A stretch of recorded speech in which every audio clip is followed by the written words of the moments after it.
Okay, so update naman tayo, ETH, 1 day time frame. So ano nangyari sa entry natin? So same din, nakapag-profit na tayo dito ng 48.37%.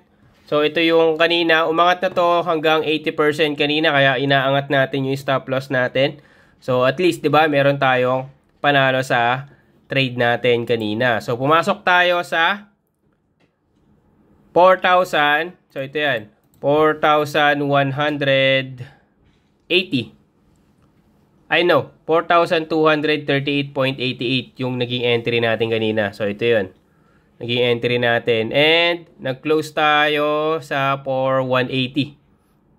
So, nakuha yung 48.37%. So, yun yung stop loss natin. So, ngayon, ang plan natin, since nasa loob pa rin siya ng TP1 area natin, so, same with BTC.